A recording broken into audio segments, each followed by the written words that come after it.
On the 5th of April this year, an open meeting for residents and representatives from local authorities and industry was held at St William's Church Hall.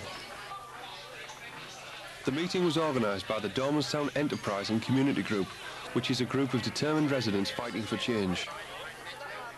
Over the years, the group has worked tirelessly with limited resources to rekindle community spirit and establish a centre. Group members have completed management courses and have visited similar initiatives around Cleveland and further afield at the Meadowell in North Shields and Miles Platten in Manchester. Funds for the campaign have been raised from social functions for both adults and children. These include kids' play schemes and discos, and recently VE Day celebrations.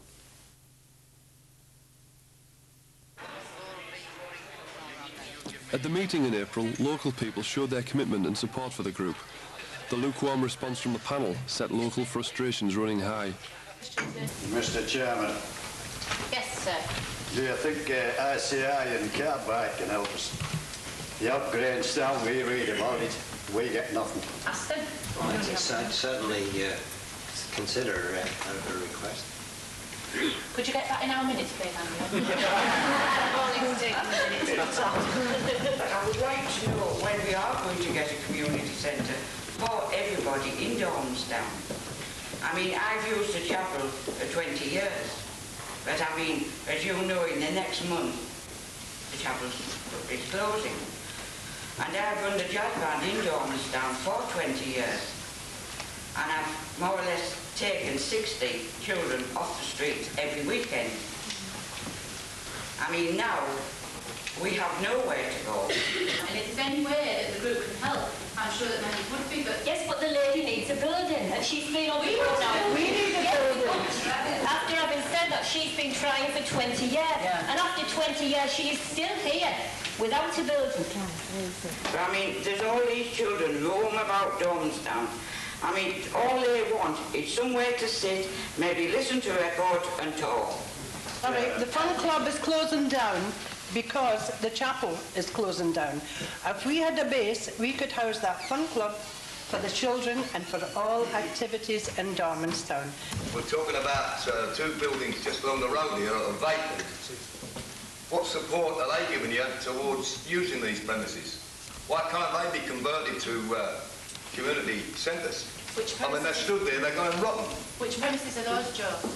Well, you've got, this gentleman just said the British Steel Place, and there's the old Dormanstown Training Centre. Right. What are they doing stood? I mean, is there no support and help there? Well, the rejoices, what I've been on about, why I asked him where he worked and what his position was. We've worked all our lives in there, our kids, our grandkids, I've still had nothing. What did you think of tonight's meeting, Bob? That's the third annual general meeting that I've been to with the Dormanstown Enterprise Group, and without doubt it was the most interesting, the best attended, and the most positive feeling meeting that I've attended in Dormanstown for a long time. Oh, very good. Right. Do you agree that we need a community centre badly?